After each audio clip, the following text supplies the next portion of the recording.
Protein को भूल जाइए। यह खनिज 65 वर्ष की आयु के बाद आपकी मांसपेशियों को तेजी से पुनर्जीवित करता है और इस बारे में लगभग कोई बात नहीं कर रहा। जब हर कोई प्रोटीन शेक और महंगे सप्लीमेंट से ऑब्सेस हो जाता है तो एक आवश्यक खनिज है जो आपकी ताकत, ऊर्जा और स्वतंत्रता के लिए असली गेम चेंजर हो सकता है। और अगर आप 65 से ऊपर हैं तो आप शायद इससे वंचित हैं। आज हम गहराई से समझेंगे कि 65 के बाद मांसपेशियों में होने वाली हानि सिर्फ अधिक प्रोटीन खाने की वजह से नहीं होती और कैसे एक अनदेखा खनिज बुजुर्गों में शक्ति वापस ला रहा है। हम पता लगाएंगे कि उम्र से जुड़ी मांसपेशी हानि के पीछे असल में कौन सा सेलुलर संचार टूटता है, बुजुर्गों द्वारा ताकत फिर से बनाने की कोशिश में की जाने वाली 3 सबसे बड़ी गलतियां क्या है, और बताएंगे कि इस खनिज का सही उपयोग कैसे करें जिससे कमजोरी और थकान को पीछे धकेला जा सके। इस क्रांतिकारी जानकारी को समझाने में हमारी मदद करने के लिए हमारे साथ हैं डॉ. रिकार्डो टोरेस, एक जेरिएट्रिशियन जो वृद्ध वयस्कों में दीर्घायु और मांसपेशी स्वास्थ्य में विशेषज्ञ हैं। डॉ. टोरेस ने पिछले 2 दशकों से अधिक समय तक अध्ययन किया है कि कुछ बुजुर्ग अपनी 80 की उम्र तक ताकत बनाए रखते हैं जबकि अन्य 65 के बाद तेजी से खो देते हैं। उनकी खोजें आपके उम्र बढ़ने और मांसपेशियों की सुरक्षा के बारे में आपकी धारणाओं को चुनौती देंगी। सबसे पहले डॉ. टोरेस, हर कोई कहता है कि मांसपेशी हानि का समाधान सरल है, अधिक प्रोटीन खाओ और व्यायाम करो, लेकिन आप कहते हैं कि शरीर में कुछ बहुत गहरा हो रहा है। असल में क्या हो रहा है?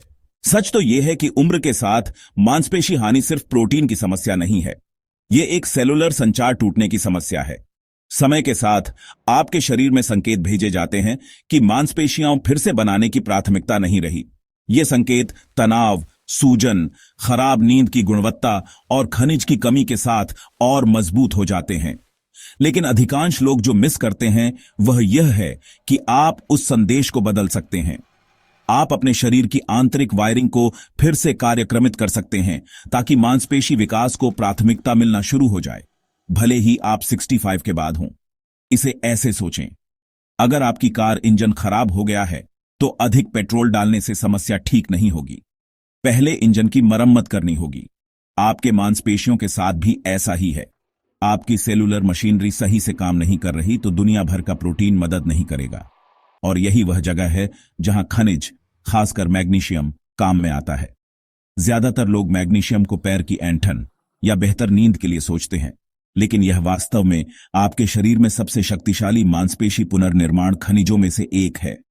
मैग्नीशियम ऊर्जा उत्पादन, रक्त शर्करा नियंत्रण, तंत्रिका कार्य और मांसपेशी पुनर्प्राप्ति समेत 300 से अधिक जैव रासायनिक प्रतिक्रियाओं में शामिल होता है। पर्याप्त मैग्नीशियम के बिना आपकी मांसपेशियां ठीक से पुनर्प्राप्त नहीं हो पाती, आपकी नींद खराब होती है और आपका शरीर तनाव को संभाल नहीं पाता। इससे मांसपेशी विकास रुक जाता है, भले ही आप पर्याप्त प्रोटीन खाएं और नियमित रूप से व्यायाम करें। आप एसेंशियली अधिक प्रोटीन के लिए जोर से चिल्ला रहे हैं जबकि शरीर को वास्तव में आंतरिक संचार सुधारने की जरूरत है। यह ऐसे है जैसे किसी को फोन लाइन खराब होने पर जोर जोर से चिल्लाना। आपको अपने आंत, हार्मोन, माइटोकॉन्ड्रिया और मस्तिष्क के बीच बातचीत को बेहतर बनाना है। जब आप उन संकेतों को सही करते हैं तो एक अद्भुत बदलाव होता है। आपका शरीर फिर प्रतिक्रिया देना शुरू कर देता है। जो प्रोटीन आप खाते हैं वह अंततः सही तरीके से अवशोषित होता है। व्यायाम के परिणाम दिखाई देने लगते हैं। आप अधिक मजबूत, ऊर्जावान और जीवंत महसूस करते हैं। आपका शरीर टूटा हुआ नहीं है, यह बस सही परिस्थितियों का इंतजार कर रहा है। उसे वह दें जो चाहिए, संकेतों को सही करें और उम्र बाधा नहीं रहेगी। यह एक लॉन्चिंग पैड बन जाएगी। 65 के बाद आपको बस बनाए रखने पर संतोष नहीं करना है, आप वास्तव में पुनर्निर्माण और आगे बढ़ सकते हैं। लेकिन एक दिलचस्प बात है डॉ. टोरेस, अगर मैग्नीशियम इतने महत्वपूर्ण शरीर कार्यों के लिए है तो इस पर अधिक चर्चा क्यों नहीं होती? हम इसे विज्ञापनों या सोशल मीडिया पर नहीं देखते। मैग्नीशियम हेडलाइन नहीं बेचता, इसमें प्रोटीन शेक्स या प्री वर्कआउट सप्लीमेंट्स जैसी त्वरित समाधान अपील नहीं होती। लेकिन मैग्नीशियम को विज्ञापन की जरूरत नहीं है। यह पीछे से काम करता है, उन कार्यों का समर्थन करता है जिन्हें हम सामान्य रूप से लेते हैं। सोचिए, हर एक मांसपेशी संकुचन, चाहे आप चल रहे हों, खड़े हो रहे हों या संतुलन बनाए रख रहे हों, उस सब में मैग्नीशियम की भूमिका होती है। और यह सिर्फ गति के लिए नहीं है, यह मांसपेशियों के शिथिल होने के लिए भी जरूरी है। बिना मैग्नीशियम के मांसपेशियां तनावग्रस्त रहती हैं, जल्दी थक जाती हैं और खराब तरीके से उभरती हैं, जो आपकी नींद की गुणवत्ता को प्रभावित करती है और अगले दिन कैसा महसूस होता है वह प्रभावित होता है। यह लगभग कोई नहीं बताता। एटीपी, जो आपकी कोशिकाओं का मुख्य ऊर्जा अणु है, केवल तब सक्रिय होता है जब यह मैग्नीशियम से बंधता है। उस बंधन के बिना ऊर्जा सही से परिसंचरित नहीं हो पाती।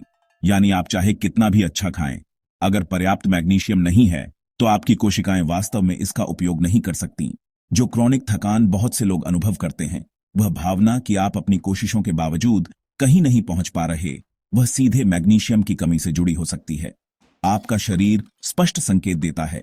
सुस्ती, मांसपेशियों में ऐंठन, हल्की नींद, लगातार मांसपेशियों में दर्द।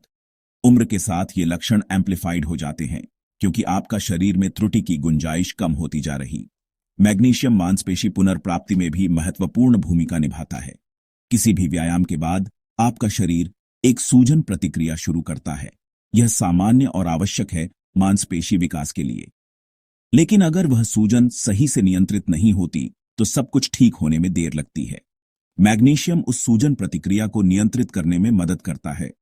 यह सिर्फ मांसपेशियों की जकड़न कम नहीं करता, बल्कि मरम्मत प्रक्रिया का मार्गदर्शन करता है। इसके बिना पुनर्प्राप्ति खींची चली जाती है और लोग सोचने लगते हैं कि वे पहले जैसे नहीं रहे। सच यह है कि आपका शरीर सुधारना चाहता है, बस उसके पास आंतरिक उपकरण नहीं है। जब आप उन्हें प्रदान करते हैं, सिर्फ भोजन और व्यायाम नहीं, बल्कि वे सेलुलर तत्व जो आपके शरीर की प्रणालियों को सक्रिय करते हैं, तो यह फिर प्रतिक्रिया देने लगता है। और रोमांचक बात यह है कि यह अधिक करने के बारे में नहीं है, कभी कभी चीजें अलग तरीके से करने के बारे में है। अब बात करते हैं एक ऐसे पहलू की जिस पर अधिकांश लोग विचार नहीं करते, मैग्नीशियम और तंत्रिका तंत्र का संबंध, खासकर 65 के बाद। यह विश्राम और तंत्रिका तंत्र की पुनर्प्राप्ति को कैसे प्रभावित करता है? पुनर्प्राप्ति केवल मांसपेशीय नहीं है, यह स्नायविक भी है। आपका तंत्रिका तंत्र अधिकांश शरीर कार्यों को नियंत्रित करता है। अगर यह लगातार लड़ो या भागो मोड में है तो शरीर को लगता है कि खतरा है। उस स्थिति में प्राथमिकता मांसपेशी निर्माण की नहीं, बल्कि सुरक्षा और बचाव की होती है, जो पूरी तरह से पुनर्प्राप्ति को ब्लॉक कर देता है। मैग्नीशियम पैरासिम्पैथेटिक तंत्रिका तंत्र को सक्रिय करता है, जो विश्राम, आराम और मरम्मत के लिए जिम्मेदार है। यह गेबा के कार्य को सुधारता है, जो आपके मस्तिष्क का मुख्य प्राकृतिक ब्रेक सिस्टम है, न्यूरोनल उत्तेजना को कम करता है और मन व शरीर दोनों को शांत करता है। मैग्नीशियम कोर्टिसोल उत्पादन को भी कम करता है, जो आपका तनाव हार्मोन है, और जब यह लगातार ऊंचा रहता है तो यह मांसपेशी ऊतक को लिटरली नुकसान पहुंचाता है। कोर्टिसोल को कम करके और गहरी नींद को बढ़ावा देकर मैग्नीशियम मांसपेशी मरम्मत और मेमोरी कंसोलिडेशन के लिए आदर्श माहौल बनाता है। यह बुजुर्गों के लिए विशेष रूप से महत्वपूर्ण है जिन्हें नींद में परेशानी होती है। नींद वह समय है जब आपका शरीर ऊतक, जिसमें मांसपेशियां भी शामिल हैं, की मरम्मत करता है। जब नींद टुकड़ों में विभाजित या उथली होती है तो वह मरम्मत प्रक्रिया अधूरी रहती है। कई बुजुर्ग अनिद्रा या बार बार जागने से पीड़ित होते हैं और यह अक्सर कम मैग्नीशियम स्तरों से जुड़ा होता है। मैग्नीशियम नींद चक्रों को नियंत्रित करने और मानसिक हलचल को शांत करने में मदद करता है, जिससे गहरी पुनर्स्थापना नींद पाने में आसानी होती है, जो कि पुनर्प्राप्ति के लिए महत्वपूर्ण है। आपने उल्लेख किया कि आधुनिक कृषि और कुछ दवाएं मैग्नीशियम अवशोषण को प्रभावित करती हैं। इस प्रभाव की गंभीरता कितनी है? यह अधिकांश लोगों की अपेक्षा से अधिक महत्वपूर्ण है। हाल के दशकों में मिट्टी की गुणवत्ता में काफी गिरावट आई है, जिससे कई खाद्य पदार्थों में आवश्यक खनिज, जिसमें मैग्नीशियम भी शामिल है, की मात्रा कम हो गई है। जो प्रसंस्कृत खाद्य पदार्थ बहुसंख्यक में हैं, वे शुरू से ही कम पोषक तत्वों वाले होते हैं। इसके ऊपर बुजुर्गों द्वारा आमतौर पर ली जाने वाली दवाएं जैसे डायटिक्स, एंटीबायोटिक्स और एंटासिड्स मैग्नीशियम के उत्सर्जन को बढ़ा सकती हैं या अवशोषण में हस्तक्षेप कर सकती हैं। इसका मतलब यह है कि संतुलित आहार लेने वाला भी मैग्नीशियम की कमी से ग्रस्त हो सकता है। आहार आधार होता है, लेकिन हमेशा पर्याप्त नहीं होता। क्रॉनिक तनाव, पाचन समस्याएं, आंतों की समस्याएं या चिकित्सा उपचार सभी मैग्नीशियम स्तरों को कम कर सकते हैं। इसलिए अपने शरीर के चेतावनी संकेतों को पहचानना जरूरी है। कम मैग्नीशियम की सबसे आम पहचान संकेत क्या है, खासकर बुजुर्गों में? क्लासिक लक्षणों में शामिल है विश्राम से ठीक न होने वाली लगातार थकान, मांसपेशियों में ऐंठन, मांसपेशियों में झंझनाहट या कंपन, चिड़चिड़ापन, हल्का घबराहट, सोने में या सोए रहने में कठिनाई और हमेशा हाई अलर्ट पर महसूस होना। इन लक्षणों को अक्सर सामान्य उम्र बढ़ना माना जाता है, लेकिन वे वास्तव में एक सुधार योग्य खनिज कमी का संकेत हो सकते हैं। जो व्यक्ति सोचता है कि वे कमीग्रस्त हो सकते हैं, उनके लिए आप क्या कदम सुझाते हैं? पहले, उचित मूल्यांकन के लिए स्वास्थ्य पेशेवर से परामर्श करें। पारंपरिक रक्त परीक्षण हमेशा मैग्नीशियम की कमी का सही पता नहीं लगाते, इसलिए नैदानिक लक्षण बहुत मूल्यवान होते हैं। फिर अपने आहार की समीक्षा करें और हरी पत्तेदार सब्जियां, नट, बीज और दालों जैसे मैग्नीशियम युक्त खाद्य पदार्थ शामिल करें। जब आहार पर्याप्त न हो तो एक अच्छी तरह चयनित मैग्नीशियम सप्लीमेंट महत्वपूर्ण अंतर ला सकता है। मैग्नीशियम के प्रभावों को बढ़ाने वाले अन्य अभ्यास क्या हो सकते हैं? दैनिक तनाव को कम करना, नींद की गुणवत्ता में सुधार, मध्यम लेकिन नियमित व्यायाम और संतुलित आहार बनाए रखना मौलिक स्तंभ हैं। मैग्नीशियम अकेले समाधान नहीं है, यह एक स्वस्थ जीवन शैली का मुख्य घटक है। जब ये सभी तत्व मिलकर काम करते हैं तो आपके शरीर की प्रतिक्रिया बहुत अधिक प्रभावी होती है। टॉरेस 65 के बाद मांसपेशी पुनर्निर्माण के लिए मैग्नीशियम का उपयोग करना चाहते किसी व्यक्ति के लिए क्या पर्याप्त है कि वह कोई भी सप्लीमेंट ले ले? बिल्कुल नहीं, सिर्फ मैग्नीशियम लेना पर्याप्त नहीं है। कैसे, कब और कौन सा प्रकार आप लेते हैं, यह बहुत मायने रखता है। ऑक्साइड, सिट्रेट, ग्लाइसिनेट, मालेट और थ्रेओनेट सहित कई रूप उपलब्ध हैं। प्रत्येक के अलग अवशोषण दर और गुण होते हैं। इन रूपों के बीच अंतर क्या है? लोग इन विभिन्न नामों से भ्रमित हो जाते हैं। मैग्नीशियम ऑक्साइड सस्ता और व्यापक रूप से उपलब्ध है, लेकिन आपका शरीर इसका बहुत कम हिस्सा अवशोषित करता है। अधिकांश आपका सिस्टम पार कर जाता है बिना मांसपेशियों या नसों को मदद किए। दूसरी ओर, मैग्नीशियम ग्लाइसिनेट बहुत बेहतर अवशोषित होता है, पेट पर कोमल होता है और तंत्रिका तंत्र को भी शांत करता है। यह पुनर्प्राप्ति और नींद सुधार के लिए उत्कृष्ट है। सिट्रेट के बारे में क्या? मैंने सुना है कि यह मांसपेशी ऐंठन में मदद करता है। सही है, सिट्रेट ऐंठन को दूर करने और पाचन में सुधार करने में बहुत उपयोगी है, जो कि पोषक तत्व अवशोषण के लिए महत्वपूर्ण है। अच्छे पाचन का सीधा असर मांसपेशी पुनर्प्राप्ति पर पड़ता है। अगर कोई ऐंठन या पाचन समस्याओं से परेशान है तो यह रूप उनके लिए आदर्श हो सकता है। मानसिक थकान या नींद की कठिनाइयों से जूझने वालों के लिए क्या कोई विशिष्ट रूप है? हाँ, मैग्नीशियम थ्रेओनेट इसके लिए आदर्श है। यह रक्त मस्तिष्क बाधा पार कर सकता है और मस्तिष्क ऊतक तक पहुंच सकता है। मेमोरी सुधारने, मानसिक स्पष्टता और गहरी नींद की गुणवत्ता में सहायता करता है। यह उन लोगों के लिए विशेष रूप से मूल्यवान है जो 65 के बाद संज्ञानात्मक कठिनाइयां महसूस करते हैं। तो सही मैग्नीशियम रूप चुनना आपके विशेष लक्ष्यों पर निर्भर करता है। बिल्कुल, यह प्रवृत्तियों का पालन करने या पहली चीज खरीदने के बारे में नहीं है। यह आपकी विशेष स्थिति के आधार पर आपके शरीर को वह देना है जिसकी उसे आवश्यकता है। मांसपेशी पुनर्निर्माण के लिए ग्लाइसिनेट या मालेट आमतौर पर सर्वश्रेष्ठ विकल्प हैं। नींद या मानसिक थकान के मामले में थ्रेओनेट सबसे प्रभावी है। मात्रा और समय के बारे में कोई विशेष सिफारिशें? आमतौर पर रात में मैग्नीशियम लेना फायदेमंद होता है क्योंकि यह विश्राम और गहरी नींद को बढ़ावा देता है, लेकिन यह रूप पर निर्भर करता है। कुछ लोगों में सिट्रेट का मृतिका प्रभाव हो सकता है, इसलिए कम खुराक से शुरू करना बुद्धिमानी है। हमेशा यह अच्छा होता है कि आप अपनी अनुभूति के आधार पर खुराक को समायोजित करें और यदि प्रश्न हो तो पेशेवर से परामर्श लें। तो मैग्नीशियम शक्तिशाली है, लेकिन 65 के बाद ताकत में सुधार के लिए यह एकमात्र समाधान नहीं है। सही है, मैग्नीशियम एक शक्तिशाली उपकरण है, लेकिन इसे इष्टतम रूप से काम करने के लिए आपको अन्य कारकों को भी संबोधित करना होगा। आहार की गुणवत्ता, नींद की आदतें, तनाव प्रबंधन और शारीरिक गतिविधि। जब सब कुछ ठीक से संरेखित होता है तो मैग्नीशियम परिणामों को और भी बढ़ा देता है। लोग मैग्नीशियम के साथ सुधार करने की कोशिश में जो सामान्य गलतियां करते हैं वे क्या हैं? एक बहुत आम गलती है कि लोग सोचते हैं कि बड़े पैमाने पर लेने से परिणाम तेज होंगे। इससे पाचन असुविधा हो सकती है। दूसरी गलती है कि लोग खराब अवशोषित रूपों का उपयोग करते हैं और फिर सुधार की कमी से निराश होते हैं। मैं यह भी देखता हूं कि लोग मैग्नीशियम को स्वस्थ जीवन शैली की आदतों के साथ नहीं मिलाते, जिससे पुनर्प्राप्ति क्षमता काफी सीमित रह जाती है। अगर कोई अन्य दवाएं ले रहा हो या पुरानी स्थितियां हो तो क्या उन्हें सावधान रहना चाहिए? हाँ, यह महत्वपूर्ण है कि वे अपने डॉक्टर से परामर्श करें। कुछ दवाएं मैग्नीशियम अवशोषण या उत्सर्जन को प्रभावित कर सकती हैं और कुछ स्थितियां करीब से निगरानी की आवश्यकता होती है। उन परिस्थितियों में बिना उचित मार्गदर्शन के खनिज लेना नहीं चाहिए।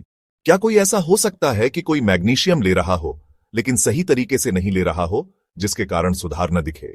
बिल्कुल। इसलिए मैं सही रूप, उचित मात्रा और स्वस्थ जीवन शैली के साथ संयोजन पर जोर देता हूं। आपका शरीर तब प्रतिक्रिया देता है जब आप इसे स्पष्ट, सुसंगत संकेत देते हैं। कैसे कोई जान सकता है कि मैग्नीशियम वास्तव में काम कर रहा है? उन्हें क्या परिवर्तन महसूस होने चाहिए? शुरुआत में आप बेहतर नींद की गुणवत्ता और कम मांसपेशी ऐंठन महसूस कर सकते हैं।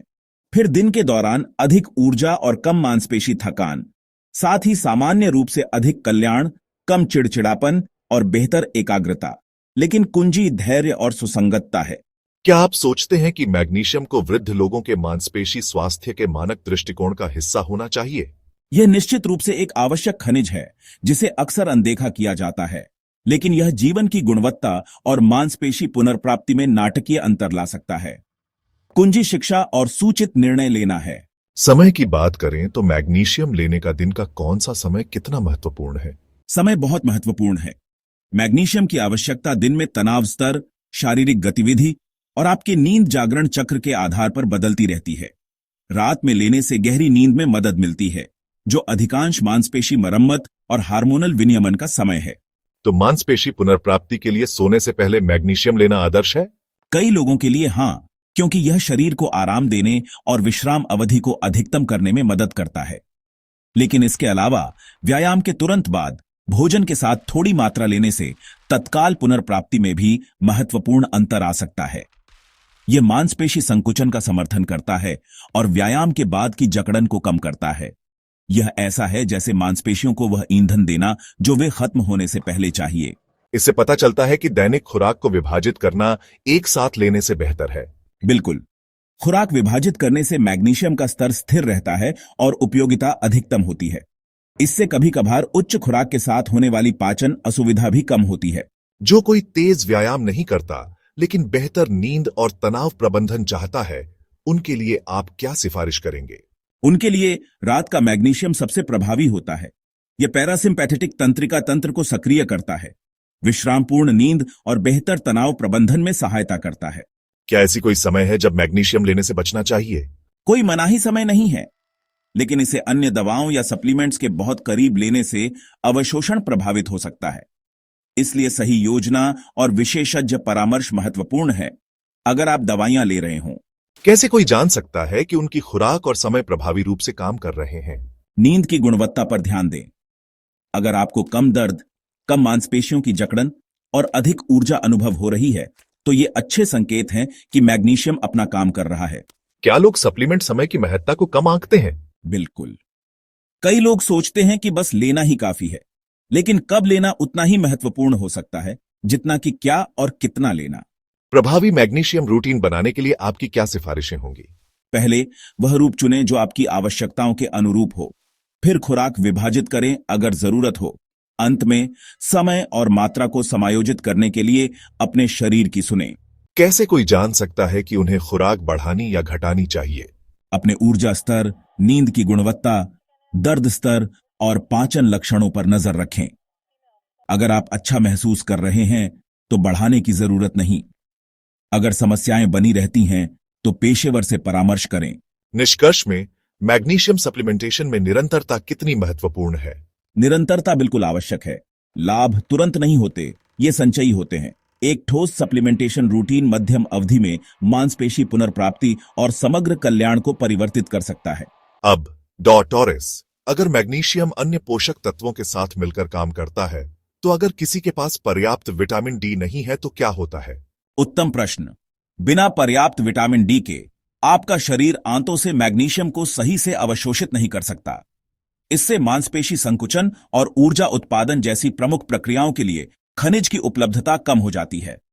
यह एक आत्मपालन चक्र बनाता है। कम विटामिन डी से कम सक्रिय मैग्नीशियम, जिससे कम मांसपेशी पुनर्प्राप्ति होती है।